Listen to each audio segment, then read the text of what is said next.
ঘুমে বিভোর সে। আমি আরেকবার অরিনের দিকে তাকিয়ে তার বুকে একটা খুশি দিই। সঙ্গে সঙ্গে চোখ খুলে নেয় তিনি। হকচকিয়ে উঠে বসে উত্তেজিত হয়ে বললেন, কি হয়েছে? ব্যথা পেয়েছিস? ভয় পেয়েছিস? এভাবে ডাকলি কেন? ড্যাব ড্যাব করে চেয়ে আছে তার দিকে। পূর্ব ভাইকে আমি আঘাত করলাম, সে তার প্রতিবাদ না করে আমায় নিয়ে অস্থির। আমি মুখে কোনো কথা ছাড়া সামনে ইশারা করি। অরিনকে দেখে কি তিনি কিছুক্ষণ ভ্রু কুচকে থেকে ফের আমার দিকে তাকিয়ে বললেন, এর জন্য ডেকেছিস? হ্যাঁ। বলতে তার চোখ মুখে দেখা গেল বিরক্তির রেশ। অরিন চোখ থেকে হাত সরিয়ে নিয়েছে তৎক্ষণাৎ। পূর্ব ভাইয়া বললেন, তুই এত সকালে এখানে? অরিন অপরাধী মুখ করে বলল, সরি ভাই, দোলাকে ডাকতে এসেছিলাম। ডিস্টার্ব করার জন্য সরি ওকে। দোলাকে চাচি ডাকছে, তোমরা নিচে চলো। অরিনের স্বাভাবিক কথায় আমি চমকিত। তার মানে এই মেয়ে আগে থেকে জানে পূর্ব ভাইয়া আমায় পছন্দ করে, তার জন্যই তাকে নিয়ে যা বলতাম তাতে হেয়ারি করতে অরিন। আমি উঠে গিয়ে 1 মিনিটও ছাদে না দাঁড়িয়ে চলে আসি নিচে।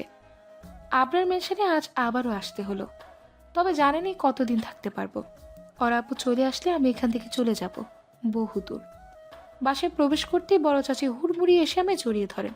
কাঁদো কণ্ঠে বললেন, তুই কাল ছিলি না, বাড়িটাকে একদম মৃত মনে হয়েছে। আর যাবি না এই বাড়ি থেকে। মার তাহলে একটাও মাটিতে পড়বে না। আমি মলিন হাসি দিই। সবাই কথায় ব্যস্ত। পূর্ব ভাইয়া আসেননি আমাদের মাঝে। তার কাজ পড়ে যাওয়াতে তিনি মাঝপথেই চলে গিয়েছেন। যাওয়ার আগে ফাজিল লোকটা সবার অগোচরে কপালে চুমু খেয়ে অদৃশ্য হয়ে গিয়েছেন। সন্ধ্যা নামতেই তোড়জোড় শুরু হয় ওরা আপুকে ওয়েলকাম করার জন্য। এয়ারপোর্টে আমি, অরিন আর পূর্ব ভাইয়া, সায়ন ভাইয়াও যাবেন। বাকিরা বাসায় থেকে ওয়েলকাম জানানোর কার্য সমাপ্ত করবেন। এয়ারপোর্টে অ্যানাউন্সমেন্ট হয়ে গিয়েছে প্লেন বিডিতে ল্যান্ড করার। চোখে টলমল পানি নিয়ে চারিদিকে একবার পরখ করে নিই। কিছুক্ষণ পর জিন্স প্যান্ট, কালো রঙের একটা শার্ট পরিহিত মেয়ে ছুটে এসে পূর্ব ভাইয়াকে জড়িয়ে ধরে।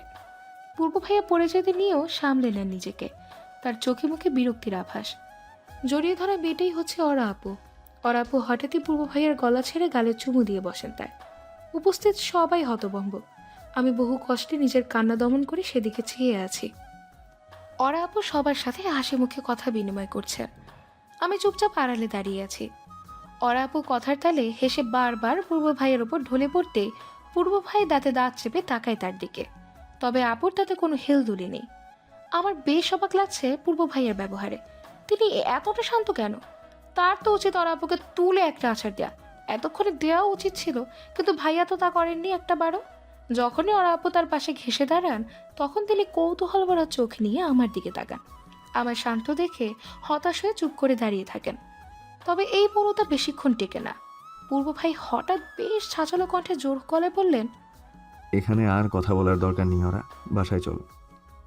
অরা আপু বলল, হ্যাঁ চলো, বাবা মার সাথে কতদিন দেখা হয় না। সবাই একসাথে এয়ারপোর্ট থেকে বেরিয়ে যায়। অরা আপুর সাথে আমার বেশি কথা হয়নি, দু একটা কথা ছাড়া। ইচ্ছে করছিল না তার সাথে কথা বলার। এয়ারপোর্ট থেকে বেরিয়ে পূর্ব ভাইয়া তার গাড়িতে বসে পড়ে। চৌকি দিয়ে আমায় ইশারা করে তার পাশে বসতে। আমি বসতে নেব, তার আগেই অরা আপু এসে ফ্রন্ট সিটে বসে বলল, দোল পাখি, তুই অন্য গাড়িতে যাও কি? আমি ফ্রন্ট সিটেই বসবো। বিষণ্ণ ভরা চাহনিতে তাকাই পূর্ব ভাইয়ার দিকে। তিনি রেগে তাকিয়ে আছেন অরা আপুর দিকে। কিছু বলতে নেবেন, তৎক্ষণাৎ অরিন দৌড়ে এসে বলল, পূর্ব ভাইয়া, তুমি ড্রাইভিং সিট থেকে নামো প্লিজ। আজকে আমি ড্রাইভ করব। কোনো কথা ছাড়াই পূর্ব ভাইয়া নেমে পড়েন গাড়ি থেকে। অবাক চাহনিতে সেদিকে তাকিয়ে আছে। পূর্ব ভাইয়া তার গাড়ির কাউকে ড্রাইভিং করতে দেন না, একমাত্র তিনি ব্যতীত। তবে আজ অরিন একবার বলাতেই মেনে নিল। অরিনকেও দেখলে ভ্যাবাচাকা খেয়ে দাঁড়িয়ে আছে, তবে পরক্ষণে মুচকি হাসি দিয়ে বসে পড়ে ড্রাইভিং সিটে। বিড়বিড় করে বলল, আহা, কত প্রেম! অরিন পাশেই ছিল আমার, তাই ওর বিড়বিড় করে কথা বলাটা আমার কানে এসে বাড়ি খায়। আমি চমকিত দৃষ্টিতে তাকিয়ে আছি। পূর্ব ভাই এটা করলেন আমার জন্য? অরিন গাড়ি স্টার্ট দিতে পূর্ব ভাইয়া আমার হাত শক্ত করে চেপে ধরেন। ফোন করে কাউকে বাইক আনতে বলে ফোন পকেটে ঢুকিয়ে রাখেন। অতঃপর আমার দিকে কনফার্ট দৃষ্টিতে তাকিয়ে বললেন, ওরার আগে তুই বসতে পারলি না? তাহলে তো আর বাইকে যেতে হতো না। আমি শান্ত স্বরেই তার দিকে তাকিয়ে বলি, যেখানে আমার বসার অধিকার নেই সেখানে আমি অধিকার খাটাই কি করে? পূর্ব ভাইয়া অন্যদিকে চেয়েছিলেন। আমার কথা শুনে তিনি ঘাড় ঘুরিয়ে আমার দিকে তাকান। তার চেহারায় রাগের আভাস বিদ্যমান। তিনি রেগে বললেন, অধিকার? What the hell? আমার বাড়ি, গাড়ি, এভরিথিং, এসবে তুই ব্যতীত আর কারো অধিকার নেই। আমার উপর তুই ছাড়া অন্য কারো বসবাস বা স্পর্শ করার অধিকার নেই। আমার হৃদয়ের হৃদমোহনী তুই। তুই ব্যতীত অন্য কারো হওয়ার অধিকার নেই। আমার সবটা জুড়ে তুই, তোর বিচরণ, তোর নামে আমার শ্বাস চলে, সেখানে তুই অধিকারের কথা বলছিস? ইডিয়েট! পূর্ব ভাইয়ের কথায় মন গভীরে ছেয়ে যায় ভালো লাগার বার্তা। চারিদিক আন্দোলিত হতে থাকে কিছু ভালো লাগার উৎকণ্ঠা। তবে বাইরে তা প্রকাশ করি না, শুধুমাত্র মলিন হেসে অন্যদিকে মাথা ঘোরাই। সেই হাসিটা পূর্ব ভাইয়ার নজরে আসতে দেয়নি, নয়তো নিশ্চিত কুরুক্ষেত্র বাঁধিয়ে ফেলবেন। কিছুক্ষণ পরেই একটা ছেলে পুরো নতুন একটা বাইক নিয়ে এসে হাজির হয়। বাইকটা যে মাত্র কেনা তা দেখেই বোঝা যাচ্ছে। ছেলেটা বাইকটায় চড়ে আসেনি, ছোট একটা ট্রাকে নিয়ে এসেছে। তা দেখে ভ্রু কুচকে আসে আমার। নতুন বাইক কেনারই বা কি দরকার, আর এভাবে আনার মানে কি? অদ্ভুত। ছেলেটা এসে পূর্ব ভাইয়াকে বলে, স্যার, এই যে আপনার অর্ডার, 5 লাখ টাকা। আপনার পিএ ফোন দিয়ে এটাই দিতে বললো। পূর্ব ভাই এক নজর বাইকটা দেখে ব্যাক পকেট থেকে তার ওয়ালেট বের করে, ক্রেডিট কার্ড বের করে পে করে নিয়ে বাইকের চাবি নিয়ে আমার কাছে আসে। তিনি নিজে আমায় কিছুটা দূরে দাঁড় করিয়ে রেখে গিয়েছিলেন, কারণটা জানেনি। পূর্ব ভাই আমার সামনে আসতে আমি ফট করে বলি, বাইক কেনার কি দরকার ছিল পূর্ব ভাই? ওবার ডেকে নিলেই তো হতো, বাসায় তো আরও গাড়ি ছিল। ড্রাইভার আঙ্কেলকে গাড়ি নিয়ে আসতে বললেও তো হতো, শুধু শুধু টাকা খরচ কেন করলেন? পূর্ব ভাই আমার নাক চেপে ধরলেন, আলতো কণ্ঠে বললেন, বউ হওয়ার আগেই বউদের মতো আচরণ করা শুরু করে দিয়েছিস, হ্যাঁ? তবে টাকা নিয়ে কিপটামি মার্কা কথাবার্তা বলবি না। I don't like this. দরকার আছে বলেই বাইক কিনেছি। আর আমার মাথা খারাপ, তোকে উবারে নিব? তোর স্পর্শ আমার জিনিস ছাড়া অন্য কিছুতে লাগুক আমি চাই না। পূর্ব ভাইয়ার কথায় হা করে তাকিয়ে আছে। পরক্ষণে বিড়বিড় করে বলি, পাগল লোক একটা। পূর্ব ভাই মাথা নিচু করলেন, কানের কাছে নিজের মুখ নিয়ে ফিসফিস করে বললেন, তোরই জন্য পাগল। কথাটা বলে আলতো গলে কানের লতিতে চুমু দেন তিনি। কেঁপে উঠে পিছু সরে যায়। আশপাশে অনেক মানুষের পদাচরণ, তবে কেউ আমাদের লক্ষ্য করেনি। ভাগ্যিস বেঁচে গিয়েছি, না হলে লজ্জায় আমি মরে যেতাম এখনই। পূর্ব ভাইয়া বাইকে উঠে আমার ইশারা করেন, ডাকেন। আমি শত অস্বস্তি আর একরাশ ভয় নিয়ে এগোই সেদিকে। বাইকে কোনো দিন উঠিনি, ভয় লাগে প্রচণ্ড। আজ প্রথমবার উঠতে হচ্ছে, তাও পূর্ব ভাইয়ের সাথে। হেলমেট মাথায় পরে নিয়ে বাইকের বেশ কাছে গিয়ে দাঁড়াই। বাইকের কাছে যেতেই আগুন নাড়াচাড়া করতে থাকি।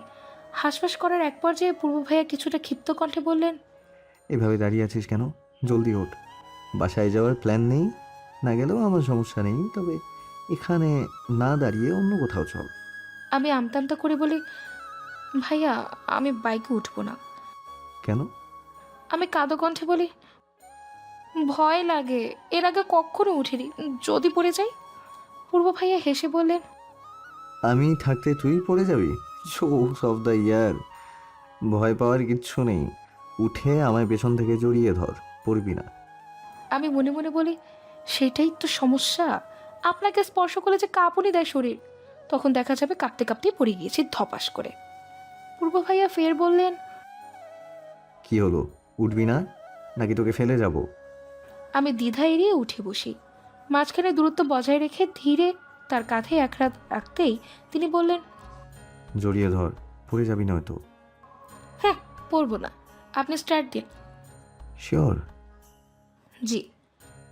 পূর্ব ভাইয়া বাইক স্টার্ট দেন, তবে স্বাভাবিকের তুলনায় স্পিড বাড়িয়ে, যার ফলে হুমড়ি খেয়ে তার পিঠে মাথা লেগে যায় আমার। না চাইতেও তাকে জড়িয়ে ধরতেই হয়। মনে মনে শখানেক গালি দিই তাকে, তবে সেগুলোকে আদৌ গালি বলে কিনা জানেনি। খানিক বাদে পূর্ব ভাইয়া বলে, সেই তো জড়িয়েই ধরতে হলো, তো ফার্স্টে এমন করলি কেন? আমি কোনো কথা ছাড়াই চুপচাপ থাকি, নয়তো জবাব দিয়ে দিতেন কঠিন করে। এখন জবাব দেওয়ার পরিস্থিতিতে নেই আমি, এমনিতেই ভয়ে ঘেমে একাকার। গোধূলি বেলা, পশ্চিম আকাশে সূর্য ঢলে পড়েছে প্রায়, যে কোনো সময় সে পৃথিবীর থেকে বিদায় নেবে। শ্যাওলা পানির ধারায় সূর্য কমলা হলুদের আভা ছড়িয়ে আছে। আমি সিঁড়ি বেয়ে নিচে নেমে আলতো করে পানিগুলো এলোমেলো করে দিই। শাসা বাতাস এসে চোখগুলোকে উড়িয়ে নিয়ে এলোমেলো করে দেয়। খিলখিল করে হেসে দিই অজান্তে। কতদিন পর, ঠিক কতদিন পর এভাবে হেসেছি ঠিক নেই। আজ পূর্ব ভাইয়ার কারণে ফের আমার পছন্দের জায়গাটা দর্শন করা হলো। পূর্ব ভাইয়ার বাইকে উঠে প্রতি মধ্যে বাসায় যাওয়ার পথ পেরিয়ে এখানে নিয়ে আসেন। কারণটা জানতে চাইনি আমি। সিঁড়িতে বসে পানির দিকে তাকিয়ে থাকার সময় পূর্ব ভাইয়ার চেহারা পানিতে প্রতিফলিত হয়। ঠোঁটের কোণায় মৃদু হাসি নিয়ে তিনি আমার পানে চেয়ে ভ্রম ভেবে চোখ কচলে ফের দেখতেই পূর্ব ভাইয়ার চেহারাটাই নজরে পড়ে। তার মানে এটা ভ্রম না, সত্যিই তিনি আমার পিছে দাঁড়িয়ে। মাথা ঘুরিয়ে অন্যদিকে তাকাতে হাতে কারো স্পর্শ টের পাই। ঘাড় ঘুরিয়ে সেদিকে তাকাতে দেখি পূর্ব ভাইয়া আমার হাত ধরে এক দৃষ্টিতেই চেয়ে আছেন। আমি আমতা আমতা করে বলি, কিছু বলবেন ভাইয়া? পূর্ব ভাইয়া আমার কাছে এসে তার এক হাত আমার গালে স্পর্শ করে স্বগতোক্তি গলায় বলল, ঠিক কতদিন পর আমি তোর হাসি দেখলাম জানিস? পুরো 2 মাস 12 দিন 6 ঘন্টা 19 সেকেন্ড পর। এতদিন এই এক টুকরো হাসির জন্য ছটফট করে মরেছি, তবুও দেখা পাইনি। এইভাবে আমার প্রাণ ভ্রমরা আমার থেকে দূরে সরিয়ে রাখিস কেন তুই? খুব ভালো লাগে এমন করতে। আমি ভ্যাবাচাকা খেয়ে তাকিয়ে আছি পূর্ব ভাইয়ার দিকে। তার কথাটার মানে বুঝতে আমার মাথা চক্কর দেয়। বেশ লং টাইম পর হেসেছে বুঝলাম, তবে এতটা দেরি? তা আবার কড়ায় গন্ডায় তিনি হিসেবে রেখেছেন? মাই গড, কি সাংঘাতিক লোক! আমি চমকিত কণ্ঠে বলি, আপনি এতটা পাক্কা হিসেব কি করে রাখলেন? হ্যাঁ? পূর্ব ভাই আলতো হাসলেন। ধূপ করে সিঁড়িতে আধো শুয়েই আমার কোলে মাথা রাখেন। আমার এক হাত তার বুক মাঝারে রেখে ধীর কণ্ঠে বললেন, তোর বেলায় আমি সবকিছু হিসেব বেশ দক্ষভাবে করি। মিনিট, সেকেন্ড, ক্ষণ, ঘন্টা, মাস, এভরিথিং। তোর সাথে কাটানো প্রহরের প্রত্যেকটা মুহূর্ত ব্রেনে অ্যাটাচড করে রাখি, যাতে যখন তুই পাশে না থাকিস তখন সেই মুহূর্তগুলো মনে করে নিজেকে শান্ত রাখতে পারি। You know what? তুই পাশে না থাকলে আমার শ্বাসক্রিয়া বন্ধ হয়ে আসতে চায়, থেমে যেতে চায় হৃদস্পন্দন। চোখ দুটো শুধু ব্যাকুল হয়ে তোকেই খুঁজে বেড়ায় চারপাশে। এতটা আসক্ত কেন আমি তোর প্রতি? এভাবে নিজের স্নিগ্ধ প্রেমের সম্মোহনে সম্মোহিত না করলে হতো না? থমকানো চাহনিতে তাকিয়ে আছি তার দিকে। তার নীল মনোযুক্ত চোখ দুটো এটে সেটে আছে একরাশ মায়া আর ভালোবাসা। সেই ভালোবাসাটা হয়তোবা আমারই জন্য। কাপা কাপা এক হাত তার মাথায় রাখি। পূর্ব ভাই তার চোখ বন্ধ করে নেন। হয়তোবা তার রক্তিম পানিতে টলমলে চোখ দুটো দেখাতে চান না। পরক্ষণে মনে পড়ে আমার নিজ অবস্থান। ব্যাকুল হয়ে পড়ি, উত্তেজিত হয়ে বলে, পূর্ব ভাই সরুন সরুন, বাসায় চলুন, সবাই ওয়েট করছে। পূর্ব ভাইয়া চোখ খুলে আমার দিকে তাকায়, ধীরে বলল, আর কতদিন, ঠিক আর কতদিন তুই আমায় এভাবে ইগনোর করবি? আমার প্রশ্নের উত্তরগুলো এড়িয়ে যাবি, আমার থেকে দূরে দূরে ছুটে পালাবি? আর কতদিন? এবার তো ক্ষান্ত হ। আমি ক্লান্ত রোল পড়ি, প্রচুর ক্লান্ত। তোর ভালোবাসা মাখা হাতটা মাথায় পাওয়ার জন্য ছটফট করে মারা যাচ্ছি আমি। দেখতে পাচ্ছিস না? চোখের পানিগুলো আটকে রেখে নিজেকে সামলে নিই। ধরা কণ্ঠে তাকে বললাম, আমরা দুজন আলাদা পথের মানুষ। আমাদের এক রাস্তায় একসাথে হাতে হাত রেখে হাঁটা মানায় না পূর্ব ভাই। পূর্ব ভাইয়া উঠে বসলেন, চোখ মুখে তার ফালি ফালি রাগের আভাস। আমার 2 বাহু ধরে ঝাঁকিয়ে বললেন, what do you mean by that? কি বলছিস এসব? যা সত্যি তাই, স্টে অ্যাওয়ে ফ্রম মি পূর্ব ভাই। পূর্ব ভাইয়া তার ছেলে হাসি দিয়ে বললেন, তোর থেকে দূরে থাকবো? দোলপুরি, তুই ভালোভাবেই জানিস এটা পসিবল না, ইম্পসিবল। অযথা ফালতু কথা বলবি না। তুই না চাইলেও তোকে আমার সাথেই থাকতে হবে, because you are my property, my personal property. তোর উপর শুধু আমার অধিকার। পূর্ব ভাইয়ের চোখ মুখে লালচে আকার ধারণ করেছে। চোখ দুটোতে রক্তিম আভা চারিদিকে ছড়িয়ে আছে। রাগে ফুসফুস শব্দ করছে এক প্রকার। উঠে দাঁড়ালেন তিনি, সাথে আমার হাত টেনে ধরে বাইকের কাছে নিয়ে যেতে থাকেন। বাইকে বসে ধমকে সুরে আমায় বসতে বলতে ভীতিগ্রস্ত হয়ে তার পেছনে বসে পড়ি। এতটা রেখে যাবেন তা কল্পনা করিনি। পূর্ব ভাইয়ের স্বভাবের এটা। ছোটখাটো বিষয়ে মাঝে মধ্যেই হুটহাট বেশ রেগে যান। বাইক স্টার্ট দেওয়ার পর তিনি ঝাঁঝালো কণ্ঠে বললেন, পড়ে যাওয়ার শখ জেগেছে? পেছন থেকে জড়িয়ে ধর। আমি নিম্ন কণ্ঠে বলি, পূর্ব না, আপনি বাইক চালান পূর্ব ভাই। কথাটা বলার পর তিনি বাইক চালানো অবস্থাতেই আমার এক হাত টেনে তার বুকে নিবদ্ধ করে ফেললেন। সরাতে নিলে বেশ শক্ত করে চেপে ধরেন, যার ফলে হাতটা তার বুকের মাঝে আবদ্ধ হয়ে রইল। বাড়িতে প্রবেশ করতেই সবার হাস্যোজ্জ্বল মুখশ্রী দেখে মনটা তড়িৎ বেগে দ্বিগুণ পরিমাণে ভালো হয়ে যায়। সবাইকে দেখলাম ওর আব্বুর সাথে কথা বলে ব্যস্ত। আপু সোফায় বসে মিষ্টি হাসির রেখার রোটের কোনায় টেনে সবাইকে উত্তর দিচ্ছেন। মাঝে মধ্যে হেসে লুটিয়ে পড়ছেন পাশে বসে থাকা অরণ্য ভাইয়ার ওপর। এতে অরণ্য ভাই অনেকটা অস্বস্তি বোধ করছে মনে হলো, তবে পরিস্থিতির কারণে কিছু বলতেও পারছে না বেচারা। আমি মনে মনে প্রশ্নার্থে ব্যস্ত, ওর আপু বিদেশ গিয়ে এতটা change? Jeans pant, shirt, colour করা চুল, হাই হিলের জুতো আর গায়ে পড়া স্বভাব। ভাবনার মাঝে পূর্ব ভাইয়া আমার পাশে এসে দাঁড়ান। একবার সামনে তাকে বিরক্তি দৃষ্টি মিলে উপরে চলে যান সিঁড়ি পেয়ে। যাওয়ার আগে কড়া কণ্ঠে আমার কানে ফিসফিসিয়ে বললেন, দোলপুরি, সন্ধ্যা হওয়ার সাথে সাথে আমার রুমে আসবি। 1 মিনিট লেট হলে বাড়ি শুদ্ধ লোকের সামনে আমি তোকে কোলে তুলে আনবো। Mind it. আমি কিছু বলতে নেব, তার আগেই তিনি ধূপ ধাপ পা ফেলে সিঁড়ি ডিঙিয়ে উপরে চলে যান। সেদিকে তাকিয়ে আমি কিছুটা রেগেই যাই। এই ছেলে এমন কেন, এত জেদি?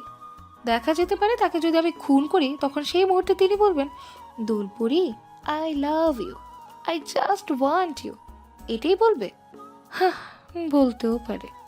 হঠাৎ বড় চাচুর কণ্ঠস্বর শোনা গেল বেশ জোরে। তিনি আমায় ডেকে বললেন, প্রিন্সেস, ওখানে দাঁড়িয়ে কেন, এদিকে আসো। আমি হেঁটে ড্রয়িং রুমে প্রবেশ করতেই ওরা আপু গদগদ হয়ে জিজ্ঞেস করলেন, দোল পাখি, পূর্ব কই? ও না তোর সাথে আসছিল? আপু, পূর্ব ভাইয়া তার রুমে চলে গিয়েছেন। আমার উত্তরে আপু বোধহয় খানিকটা মন খারাপ করলেন। আমি সেদিকে তাকিয়ে ফের বললাম, আপু ভাইয়া টায়ার্ড ছিল, তাই হয়তো চলে গেছে, একটু পরেই এসে পড়বে, বলল তোমার সাথে আড্ডা দেবে। আপু গমগম সুরে বলল, তাই পূর্ব এটা বলেছে? হ্যাঁ। আপুর এক টুকরো হাসির জন্য আজ বেহুদা মিথ্যে বলতে হলো। কি একটা অবস্থা! পূর্ব ভাই কি আপুর মনের অনুভূতি বুঝবে না? তাকে মেনে নিতে পারবেন না? আপু আমায় উদ্দেশ্য করে বলল, আম্মু, দুপুরে খেয়েছো কিছু? মুখ এমন শুকনো কেন? খেয়েছি আপু, এমনিতে বাহির থেকে আসাতে। তুমি খেয়েছো? হ্যাঁ, তুমি রুমে গিয়ে রেস্ট নাও তাহলে। বড় চাচু বাবার সাথে এল মিলিয়ে বললেন, হ্যাঁ প্রিন্সেস, তুমি রুমে গিয়ে রেস্ট করো, ভালো লাগবে। আমি মুচকি হেসে চলে যাই। যাওয়ার আগে পথে মধ্যে দেখা হয় আয়াফ ভাইয়ার সাথে। তার স্তব্ধ দৃষ্টি, তা দেখে ভরকে যাই কিছুটা। আয়াফ ভাইয়াকে কেমন শৃঙ্খল দেখাচ্ছে। আমি বলি, ভাইয়া কিছু বলবেন? কিছু হয়েছে? আপনাকে এমন দেখাচ্ছে যে? আয়াফ ভাইয়া শুকনো হেসে বলল, তেমন কিছু না। ভালো আছো? এই তো আলহামদুলিল্লাহ। আপনি? আছি কোনো রকম। কোনো রকম কেন? ভালো নেই আপনি? আয়ুব ভাইয়া এক দৃষ্টিতে চেয়ে রইলেন আমার পারে, অতঃপর বললেন, প্রথম প্রেমে পড়েছি তো, প্রথম প্রেমের জ্বালা অনেক, ভোলা যায় না। আমি ধীর কণ্ঠে বলি, ভোলার কি দরকার ভাইয়া? যার প্রেমে পড়েছেন তাকে বলে দিলেই তো হয়, তারপর বিয়ে করে নেবেন। যাকে ভালোবাসি সে আমার নয়, অন্য কারোর। তবে তুমি যেহেতু বলছো, একবার ট্রাই করে দেখব। আমি জোরপূর্বক হাসি দিয়ে সেখান থেকে চলে যাই। আজ আয়ুব ভাইয়ের ব্যবহার, কথাবার্তার ধরন, চাহনি সব কিছু অন্যরকম, অন্য কিছু প্রকাশ করছে। তবে ধরতে পারছি না সে কি বলতে চাইছে। মাগরিবের আজান দেওয়ার পর অজু করে নামাজ পড়ে নিই। কাঁধে ওড়না ফেলে পূর্ব ভাইয়ের রুমের উদ্দেশ্যে সেটার রুম পেরিয়ে অতপর 3 তলার সিঁড়ি দিয়ে উঠতে হয়। তার রুম 3 তলার একদম কর্নারে। স্টোর রুমের সামনে আসতেই কেউ হাত ধরে হ্যাচকা টান মেরে আমায় ভেতরে ঢুকিয়ে নেয়। চিৎকার করতে নিলেই শক্ত করে মুখ চেপে ধরে। হাত দুটো পেঁচিয়ে পিঠের কাছে শক্ত করে চেপে ধরে। হাতে অনেকটা শক্ত করে চেপে ধরাতে ব্যথায় কুকিয়ে উঠি। ব্যথায় চোখে পানি এসে গিয়েছে। কিছু বলার আসে ছটফট করতে ব্যর্থ হই। অচেনা যে এমন ব্যথাতুরভাবে চেপে ধরেছে, সে কানের কাছে মুখ নিয়ে রাগান্বিত কণ্ঠে বলল, তোকে ভালোবাসি আমি। তোর উপরেই কেন পূর্বের নজর পড়তে হলো? যখন ও তোর আশেপাশে থাকে, তোকে স্পর্শ করে, তখন ইচ্ছে করে ওই কুত্তার বাচ্চাটাকে কেটে টুকরো টুকরো করে ফেলি। কিন্তু আফসোস, সম্ভব না সেটা। তুই ওর থেকে 10 হাত দূরে থাকবি, নয়তো ওকে এবার সত্যি মেরে ফেলবো। কথাগুলো বলে হাত দুটো আরো জোরে চেপে ধরে। এক পর্যায়ে ধাক্কা দিয়ে ফেলে খুব দ্রুত চলে যায় সেখান থেকে। আবছা অন্ধকারে শুধুমাত্র চলে যাওয়াটাই দেখতে পেরেছি, চেহারা দেখা যায়নি। কণ্ঠস্বরটা বেশ ভারী থাকায় বোঝা যায়নি কে ছিল। ধাক্কা দিয়েতে মাথার পরিত্যক্ত কাচের টেবিলে লেগে বেশ খানিকটা কেটে যায়। হাতের ব্যথায় ফুপিয়ে কান্না করে দিই। লোকটার বলা কথাগুলো এখনো মাথায় ঘুরপাক খাচ্ছে। পূর্ব ভাইয়াকে মেরে ফেলবে, কথাটা মনে করতেই শ্বাস আটকে আসে। এই লোক আবার কে? কানের মাঝে স্টোর রুমের দরজা খোলার কর্কশ শব্দ কানে ভেসে এসে লাইট অন হতেই ভেসে ওঠে পূর্ব ভাইয়ার চেহারা। তিনি বিচলিত হয়ে তাকিয়ে আছেন আমার দিকে। দৌড়ে এসে আমার পাশে বসে উত্তেজিত কণ্ঠে বললেন, দুলপুরি, কি হয়েছে? কাঁদছিস কেন? কপাল থেকে তো রক্ত পড়ছে। কি হয়েছে? পূর্ব ভাইয়া বলতে বলতে আমায় নিজের বুকের সাথে মিশিয়ে দেন। আমি তার কালো টি শার্ট খামচে ধরে শব্দ করে কেঁদে দিই। তিনি পকেট থেকে তার রুমাল বের করে মাথায় আঘাতপ্রাপ্ত জায়গায় চেপে ধরলেন। অস্থির হয়ে বললেন, কাঁদছিস কেন? কি হয়েছে? তুই স্টোর রুমে কেন এসেছিস? আমি চুপটি করে গুটিসুটি মেরে তার বুকে মুখ গুজে দিই। কিছু বলতে ইচ্ছে করছে না। পূর্ব ভাইয়া আমায় জড়িয়ে ধরে কোলে তুলে নেন। স্টোররুম থেকে বেরিয়ে নিজের রুমের দিকে নিয়ে যান। আজ অভ্র ভাইয়া এবং অরিনের এঙ্গেজমেন্ট। মাত্র কয়েকদিনেই অভ্র ভাইয়া বড় চাচুকে মানিয়ে ফেলেছেন। বড় চাচু প্রথমে রাজি না হলেও পরবর্তীতে তিনি ছেলের কথা ভেবে রাজি হয়ে যান। অরিন প্রথমে রাজি না হলেও অভ্র ভাইয়া তাকে হুমকি দিয়ে বিয়েতে রাজি করেন। আজ সন্ধ্যায় আবরার মেনশনেই হবে অভ্র ভাই আর অরিনের এঙ্গেজমেন্ট।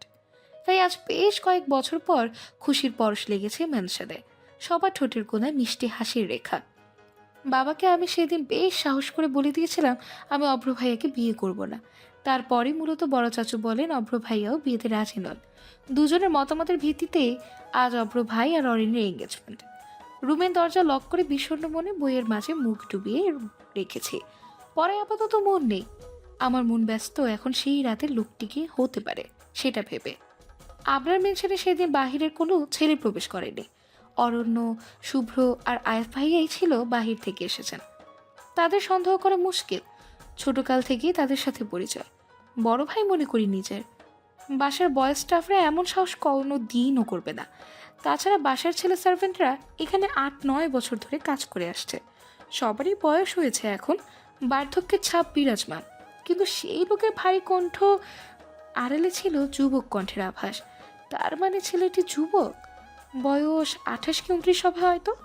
সিসিটিভি ফুটেজ দেখে কোনো ক্লু পাইনি, কারণ সেই মুহূর্তটায় সিসি ক্যামেরা অফ ছিল। ব্যাপারটা বেশ অদ্ভুত। লোডশেডিং ছাড়া কখনোই বাসার সিসি ক্যামেরা অফ থাকে না। তাহলে সেদিন এতটুকু আমি নিশ্চিত সেই লোকটা বাসার কেউই ছিল, আবরার মেনশনের সন্নিকটের আত্মীয়। তবে কে? আজ 2 দিন পেরিয়ে গিয়েছে সেই ঘটনার। সেদিন পূর্ব ভাইকে মিথ্যে বলে কাটিয়ে নিয়েছে কোনো রকম। যদিও তিনি আমার কথা বিশ্বাস করেননি, তবুও সেই ক্ষণটায় চুপ ছিলেন। এই 2 দিনে তার সাথে আমার দেখা হয়নি। কাজের চাপ সামলাতে কক্সবাজার চলে গিয়েছিলেন। সেখানে তার কোম্পানির একটা শাখা রয়েছে। স্টোর রুমে পুরান আমলে দাদাজানদের ব্যবহার্য জিনিসপত্র থাকায় সেখানে একটা সিক্রেট ক্যামেরা ছিল। ক্যামেরাটা বেশ ছোট্ট আকৃতির, বোতাম আকারের। সেটা আমি নীরবের কাছে দিয়েছি ফুটেজ ডাউনলোড করার জন্য। সেখান থেকে নিশ্চিত দেখা যাবে লোকটা কে ছিল। ভাবনার গহীনে থাকাকালীন পায়ের শব্দ শুনি। বই থেকে দৃষ্টি সরিয়ে সামনে তাকাতেই দেখি পূর্ব ভাই আসছেন। তাকে দেখতেই চোখ দুটো চকচক করে উঠল। ঘরমাক্ত ব্রাউন কালার শার্টটা তার শরীরের সাথে চিপকে আছে। আমি হঠাৎ হিতাহিত জ্ঞান ফেলে দৌড়ে গিয়ে তাকে জড়িয়ে ধরি। পূর্ব ভাইয়া আমার রুমে তৎক্ষণে ঢুকে পড়েছিলেন। আমি জড়িয়ে ধরাতে তিনি হয়তো কিছুটা ভরকে গেলেন। 2 কদম পিছিয়ে গিয়ে এক হাত আমার পিঠে রেখে দেন, আরেক হাত স্থাপন করেন মাথায়। পূর্ব ভাইয়া শান্ত কণ্ঠে বললেন, মিস মি। হুঁশ ফেরায় ছিটকে দূরে সরে যাই। আমতা করে বলি, আপনাকে মিস করতে যাব কোন দুঃখে? তিনি হাসলেন, মুচকি হাসি। আমার চুলগুলো এলোমেলো করতে করতে বললেন, মিস না করলে এভাবে করে জড়িয়ে ধরলি কেন? আমি ব্যালেন্স ধরে না রাখতে পারলে এতক্ষণে তো ফ্লোরে পড়ে যেতাম। জড়িয়ে ধরে ইচ্ছে ইচ্ছে। আপনি আমার জড়িয়ে ধরেন না? আপনি তো আরো কত কিছু করেন। অসভ্য লোক একটা। আমি যা করি ভালোবেসে করি, কিন্তু তুই কি কারণে আমায় এভাবে জড়িয়ে ধরলি? দ্বিধায় পড়ে গেলাম। মনে মনে প্রশ্নটা প্রায় আমার ছেকে ধরেছে, তবে উত্তরের হদিশ কোথাও নেই। কি উত্তর দিই এখন তাকে? উত্তর খুঁজতে যখন আমার মন ব্যস্ত, তখন ফের পূর্ব ভাইয়া বললেন, কি হলো বল? বলবো না। ইচ্ছে হয়েছে জড়িয়ে ধরেছি, কারণ থাকলেও আপনাকে বলবো না। আপনি আমার রুম থেকে এক্ষুনি যান। পূর্ব ভাইয়া জানেন আমি একবার যাতে না বলি সেটা শত চেষ্টা করেও আমায় কেউ হ্যাঁ বলাতে পারবে না। এই যে আমি পণ ধরেছি তাকে দেব না উত্তর, সেটা সে নিশ্চিত জানে। পূর্ব ভাইয়া হামি দিয়ে আমার বেডে ধপ করে শুয়ে পড়ল। সেদিক মানে আমার ভ্রু কুচকে তাকিয়ে আছি। তিনি তার শার্টের উপরে দুটো বোতাম খুলে নিয়ে আমার দিকে চেয়ে বলল, তোর রুমের এসি কি নষ্ট? এত স্লো চলছে কেন? আমি ঠোঁট বাঁকিয়ে বলি, নষ্ট না, এসি অফ করে রেখেছি। কি, এত গরমে এসি অফ করেছিস কেন? এখনই অন কর, গরমে সিদ্ধ হয়ে যাচ্ছি। করবো না। আপনার যদি গরম লাগে তাহলে আপনি নিজের রুমে গিয়ে এসি 1 ডিগ্রিতে ছেড়ে রাখুন, যান। কিন্তু আপাতত আমার রুম থেকে যান। পূর্ব ভাইয়ার আমার কথায় ভাবান্তর দেখা গেল না তার মাঝারে। তিনি তার দুহাত মাথার নিচে রেখে আয়েশ করে বললেন, যাব না, তুই এসি অন কর জলদি, না হলে একবার যদি আমি উঠি না দোল পড়ি তাহলে কিন্তু তোকে চুমু খাবো, তাও ঠোঁটে। এটা চাস তুই? আমি কোনো কথা ছাড়াই এসি রিমোট নিয়ে এসি অন করি। রাগের রিমোট এক প্রকার ছুঁড়ে মারি ফ্লোরে। পূর্ব ভাই তৎক্ষণাৎ হেসে বললেন, আমার রাগ বেচারা রিমোটের ওপর ঝাড়ছিস কেন? আপনি এই রুমে কেন এসেছেন? পূর্ব ভাইয়া উঠে বসলেন, শার্টের কলার ঝাড়া দিয়ে বললেন, টায়ার্ড আমি, বাসায় আসার পর থেকে কাজ করতে হচ্ছে, বাড়িতে এত সার্ভেন্ট থাকা সত্ত্বেও। স্টেজ থেকে শুরু করে কে কি ড্রেস পরবে তাও আমাকেই ডিসাইড করে অর্ডার দিতে হয়েছে। ডিসগাস্টিং। আমি খিলখিল করে হেসে দিই পূর্ব ভাইয়ার চেহারা দেখে। চোখ মুখ কুচকে তিনি তার বিরক্তির রেশ পুরো চেহারায় এইটে সেটে দিয়ে গিয়েছেন। আমি হাসতে দেখে তিনি বললেন, দেখ দোলপরি, রিকোয়েস্ট করছি তোর কাছে, বিয়ের আগ পর্যন্ত এভাবে আমার সামনে আসিস না। আমি কন্ট্রোললেস হয়ে পড়ি, তোকে দেখে ঘোরের মাঝে চলে যাই। দেখা যাবে ঘোরের মধ্যে থেকেই তোর ঠোঁট দুটো টুপ করে কামড় দিয়ে ফেলেছি, বাট তোকে আমি হালালভাবে স্পর্শ করতে চাই। প্রথম কথাগুলোতে লজ্জায় আর রাগে চুপসে গেল। শেষের কথাটা শুনে আমার ভ্রু গুচুগো কুচকে যায়। ঝাঁঝালো কণ্ঠে বললি, এমনভাবে বলছেন যেন আপনি আমায় স্পর্শ করেননি। বদলো, আগে কি করেছেন তাকে ব্রেন থেকে আউট হয়ে গিয়েছে? পূর্ব ভাইয়া দুষ্টু হাসলেন, স্বগতোক্তি কণ্ঠে বললেন, আগে যা করেছি তা আমার অবস্থান বোঝানোর জন্য করেছি, নয়তো বা রেগে। তুই আমাকে হুটহাট রাগিয়ে দিস কেন? রাগলে আমি নিজেকে কন্ট্রোল করতে পারি না, জানিস না? আপনি বের হন, এক্ষুনি বের হন রুম থেকে, নয়তো আমি বড় চাচুকে ডাকবো। তোর ডাক, সমস্যা কি? বরং আমারই ভালো। ডোন্ট কেয়ার ভাবে বলল পূর্ব ভাই। আমি চোখ গরম করে রুম থেকে বের হতে নিব, তখনই সে দৌড়ে এসে আমার সামনে দাঁড়ায়। আমার কাছে হাঁটু ভেঙে বসে আমার পা স্পর্শ করতে আমি অস্বস্তি নিয়ে বলি, আরে কি করছেন? পা ধরছেন কেন? শুনুন, উঠে দাঁড়ান প্লিজ। পূর্ব ভাইয়া মাথা তুলে চোখ পাকিয়ে বলল, চুপচাপ দাঁড়িয়ে থাক, একদম নড়বি না। বলেই তিনি আমার পা তার পায়ের উপরে রাখে। পকেট থেকে চকচকে দুটো পায়েল করে আমার পায়ে ধীরে সুস্থে পরিয়ে দিয়ে উঠে দাঁড়ায়। আমার দৃষ্টি এখনো পায়েল দুটোতে নিবদ্ধ। দূর থেকে বোঝা যাচ্ছে পায়েল দুটো হীরের, বেশ ইউনিক কাজ করা পায়েলে। একবার দেখতেই যে কারো দৃষ্টি আটকে পড়বে, মুগ্ধ হয়ে তাকিয়ে রইবে। আমি পূর্ব ভাইয়ের দিকে তাকাতেই তিনি পকেটে হাত গুজে বললেন, পছন্দ হয়েছে? আমি মাথা নাড়িয়ে হ্যাঁ বলি। অতপর মুখে বললাম, খুব সুন্দর হয়েছে, কবে কিনলেন? আজই অরিনের জন্য এঙ্গেজমেন্ট রিং আনতে গিয়ে এটা নজরে পড়ে, তাই নিয়ে এসেছি। তৃপ্তি চোখে তার দিকে তাকাই। পূর্ব ভাইয়ার ফোনে মেসেজ টিউন হতেই তিনি চলে যান দ্রুত। আমি সেদিকে একবার চেয়ে পায়েল দুটোর দিকে তাকাই। মন বলছে অন্যায় করেছে পরা আপুর প্রতি। অতপর মস্তিষ্ক জানান দিচ্ছে দুটো ভালোবাসার মানুষ একমাত্র দোল আর পূর্ব, তাদের আলাদা করলে প্রকৃতি মানবেই না। হঠাৎ করে স্বার্থপর হতে ইচ্ছে করলো। পূর্ব ভাই তো আমায় ভালোবাসে, তাহলে তাকে কেন কষ্ট দিব আমি? অরাপু কি আদৌ পূর্ব ভাইয়াকে ভালোবাসে? তার আচরণে তো সেটা প্রকাশ পাচ্ছে না। না, পূর্ব ভাইয়া আমার, তার ভালোবাসা পাওয়ার অধিকার হয়তো আমারই। আর যাই হোক, আমি তাকে কষ্ট দিতে পারবো না। অন্ধকার রুমটায় হাঁটু গেড়ে ফ্লোরে বসে আছে ওরা। হাঁসফাঁস করছে তার মন। কিছু প্রশ্ন, কিছু অন্যায় তাকে সর্বদা তাড়া করে বেড়ায়। প্রকৃতি থেকে ভেসে আসে কিছু সাবধানতামূলক বাণী। সে যা করছে তা ঠিক করছে না, অন্যায় করছে। ওরার ফোন বেজে উঠতেই অন্ধকার ঘরটা আলোয় পরিপূর্ণ হয়। ওরা ফোন রিসিভ করতেই কর্কশ কণ্ঠে বলল, দোলাকে ইঞ্জেকশন দিয়েছো? না স্যার, সুযোগ হচ্ছে না। বাজখাই গলায় ওপাশ থেকে বলল, হোয়াট দা, জলদি ইঞ্জেকশন দেওয়ার চেষ্টা করো। ওরা এমনিতেই ইঞ্জেকশন দেওয়ার 1 মাস পর ক্যান্সারের আভাস পাওয়া যাবে শরীরে। তোমার বাংলাদেশে বেশি দিন থাকার পারিশ্রমিক বস দেয়নি, ইউ নো না? ওরা দীর্ঘশ্বাস ছাড়ে, পরিশেষে বলল, জি, তা আমি জানি। আমি জলদি ইঞ্জেকশন দেওয়ার চেষ্টা করব। গুড। আর শোনো, ইঞ্জেকশন কিন্তু 3টা দিবা। ওরা কথাটা শুনে আঁতকে উঠল। 3টা? আল্লাহ! ওরা বলল, স্যার 3টা দিলে তো ক্যান্সার হওয়ার সাথে সাথে মাংস পচে গলে যাবে। থাক, বসের অর্ডারটার মতোই হবে। ফোন কেটে যায়। ওরা কাঁপছে। একটা নিষ্পাপ মেয়েকে এতটা কঠিন মৃত্যু দেবে এরা? 3টে ইঞ্জেকশন দিলে যে অস্থি পর্যন্ত বজায় থাকবে না দোলার, গলে পচে নষ্ট হয়ে যাবে। ওর কান্নাই পায়, কেন এই লোকগুলো দোলার পেছনে লেগেছে? কি দোষ এই মিষ্টি মেয়েটার? ভেবে পায় না ওরা। সন্ধ্যা নেমেছে। আলো শেষে চারিদিকে নেমেছে আধার। খোলা আকাশ পানে তারারা ঝলমল করছে। চাঁদের আলোয় ভরপুর চারিপাশ। আধার হলেও আবরার মেনশনে আজ আলোয় আলোকিত। লাইটিং এর কারণে চারিদিকে আলোতে পরিপূর্ণ।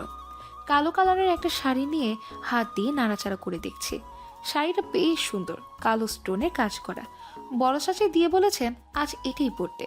শাড়ি পরতে পারলেও শাড়ি সামলানো আমার পক্ষে সম্ভব হয় না, তাই কখনো পরি না। এক ফাংশনে পরে আমার অবস্থা খারাপ হয়ে গিয়েছিল। চাচি বোধহয় কথাটা জানেন না, তাই তিনি এই শাড়িটা দিয়ে গিয়েছেন পরতে। অসহায় চাহনি দিয়ে তাকিয়ে থাকার সময় বেলকনির দরজায় ঠকঠক শব্দ হয়। ভ্রু কিঞ্চিত বাকিয়ে দেখতে যেতেই কাজ ফিরিয়ে নজরে আসে পূর্ব ভাইয়ার চেহারা। তার চোখ মুখে রাগের আভাস। ইশারায় আমার দরজা খুলতে বললেন। আমি দরজা খুলতেই তিনি ধূপ ধাপ পা ফেলে ভেতরে এসে বেডের দিকে যান। কালো রঙের শাড়িটা হাতে নিয়ে আমার দিকে চোখ গরম করে তাকিয়ে বললেন, ভুলেও যদি শাড়ি পরেছিস তাহলে আমার থেকে খারাপ কেউ হবে না তোর, মাইন্ড ইট। আমি ভেবাচাকে খেয়ে বলি, আজও শাড়ি পরবো না কেন?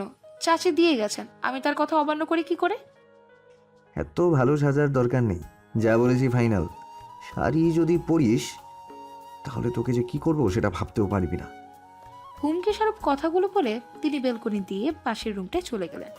যাওয়ার আগে চোখ দিয়ে একবার শাসিয়ে গিয়েছেন। আমি বেডে পড়ে থাকা শাড়িটার দিকে তাকিয়ে তুষ্টু হাসি দিই। আজ কেন যেন একটু অবাধ্য হতে ইচ্ছে করছে। শাড়িটা হাতে নিয়ে মুচকি হাসি দিই। ড্রেসিং টেবিলের সামনে বসে চোখে আইলাইনার দিতে যখন ব্যস্ত আমি, তখন অরিন রুমে প্রবেশ করে। ও দাঁত কেলিয়ে হেসে বলল, উফ দোলা, কালো শাড়িতে তোকে মারাত্মক লাগছে। আহা, এত সুন্দরী না হলেও পারতি। এখন কত ছেলে নতুন করে তোর উপর ক্রাশ খায় কে জানে। অরিনের কথা আমি বিরক্তি মাখা কণ্ঠে বলি, ফালতু কথা বলবে না, সর। সরতেছি, বাট দোস্ত কাহিনী কি? আজ এত সাজ? আগে তো তুই কখনো সাজগোজের ধারে কাছেও গেছতি না, আর আজ নিজ থেকে? বাপরে, কাহিনী কি খুলে বল তো।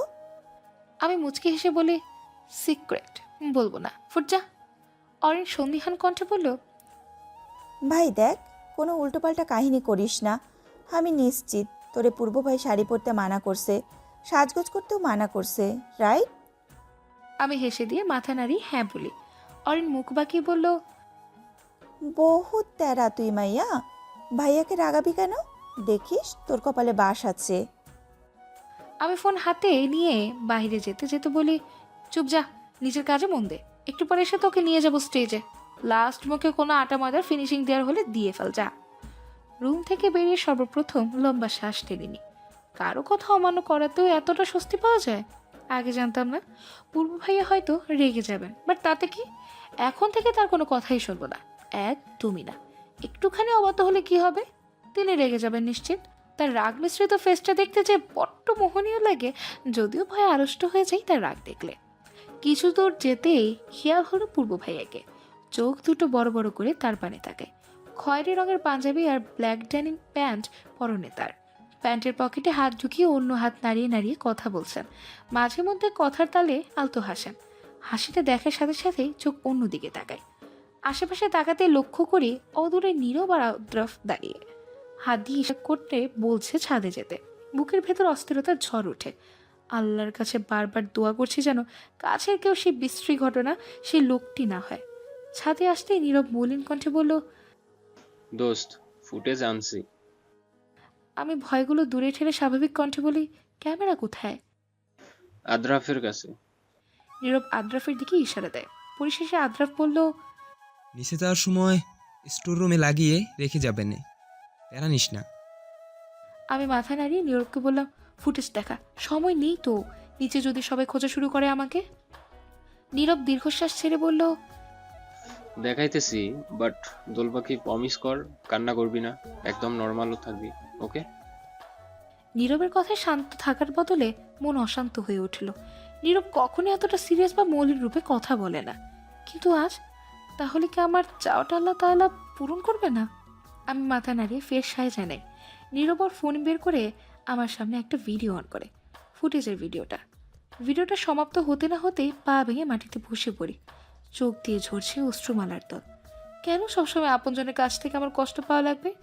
আমি বসে পড়ে কেঁদে দিতেই নীরব আর আদ্রাফ দৌড়ে আসে আমার কাছে।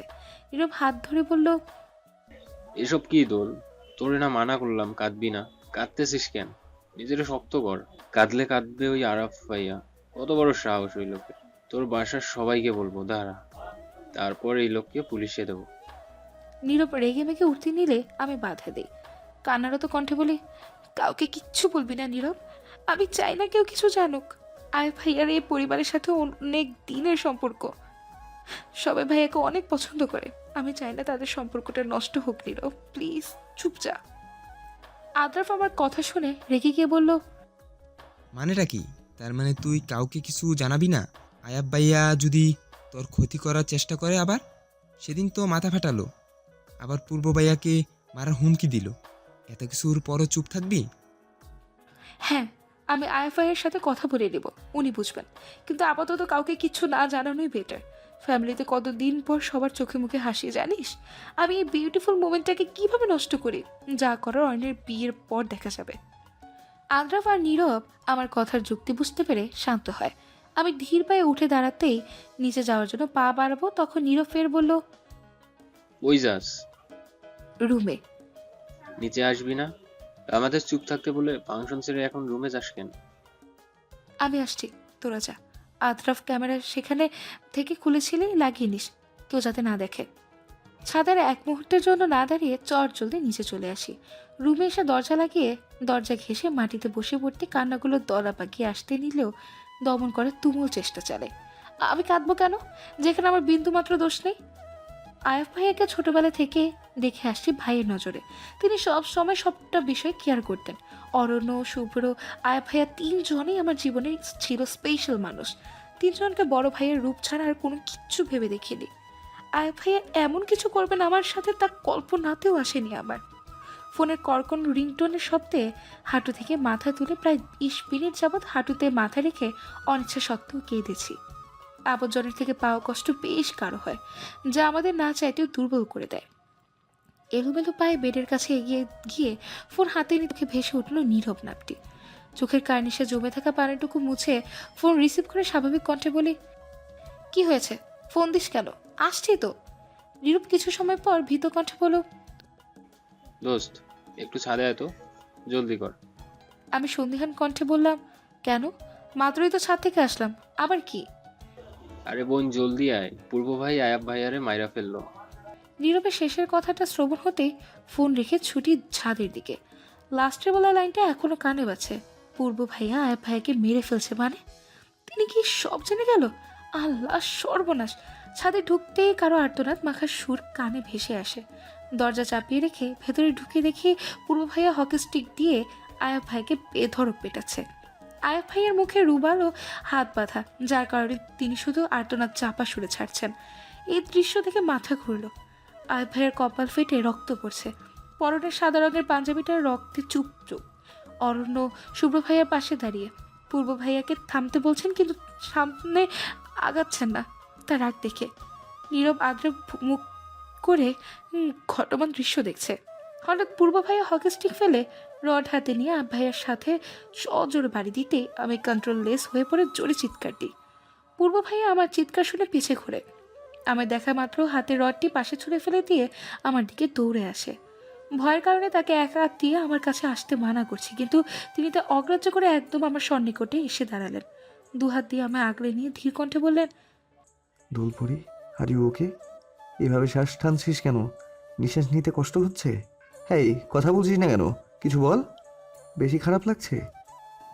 আমি কোনো কথা না বলে অতিরিক্ত ভয়ের কারণে তাকে এক হাত দিয়ে ঠেলে দূরে সরিয়ে দেওয়ার চেষ্টা করি, কিন্তু পূর্ব ভাইয়া দূরে সরার বদলে 2 হাত দিয়ে আমায় নিজে বুকের সাথে চেপে ধরলেন। ডান পাশে তাকে রাগান্বিত কণ্ঠে বলেন, ওকে এখানে ডেকেছে কে? সবাই চুপ, ভয়ে আড়ষ্ট হয়ে মাথা নিচু করে আছে। পূর্ব ভাইয়া আমায় পাজা কোলে করে নিচে নিয়ে যেতে থাকেন। আমি বিড়বিড় করে বলে, ছাড়ুন আমাকে। পূর্ব ভাইয়া সোজা নিজের রুমে গিয়ে আমার দিকে তাকালেন, গম্ভীর কণ্ঠে বললেন, যতই দূরে পালানোর চেষ্টা করবি আমি তোকে বন্দি করে রাখবো বুকের ভেতর, নিজের শহরে। তাই এভাবে আমায় ভয় না পেয়ে আমার সব রূপে অভ্যস্ত হ। It's better for you. পূর্ব ভাইয়া আমার নিজের বেডে শুয়ে দিয়ে একটু নিচু হয়ে ঝোঁকেন। আমি সরতে নিলেই তার দুহাত দুপাশে রেখে নিয়ে বলল, ভয় পাচ্ছিস আমাকে? আমি আমতামতা করে বলি, ভয় পাওয়াটা কি স্বাভাবিক নয় কি পূর্ব ভাইয়া? আপনি আয় ভাইকে ওভাবে মানেন কেন? আকাশে যে কেউ এই ঘটনা দেখলে ভয় পাবে। পূর্ব ভাইয়া মুখ শক্ত করে বললেন, মেরেছি, বেশ করেছি। ওর সাহস কি করে হয় আমার জিনিসে নজর দেওয়ার? আমার জিনিস একান্তই আমার। এই তুইটা শুধু আমার, আর কারো নয়। যেখানে আমি কখনো তোকে ফুলের টোকাও পর্যন্ত দেই না, সেখানে আরাফ তোর কপাল থেকে রক্ত ঝরিয়েছে। ওকে তো মেরে ফেলা উচিত। ওই বাস্টারটা আমার ফ্রেন্ড কিভাবে হলো বুঝলাম না। পূর্ব ভাইয়া কথাগুলো রেগে টকবক হয়ে বললেও তার চোখে ছিল পানি। হয়তো তিনি মেনে নিতে পারছেন না আয় ভাইয়ার এই আচরণ। পূর্ব ভাইয়া অন্যদিকে মুখ ঘুরিয়ে চোখ মুছে নেন চটজলদি। আমার দিকে ফিরে কপালে ফটাফট 3-4টে চুমু খেয়ে উঠে চলে যান। আমি সেদিকে চেয়ে পূর্ব ভাইয়া কতটা কষ্ট পেয়েছেন তা যেন উপলব্ধি করতে পারছি।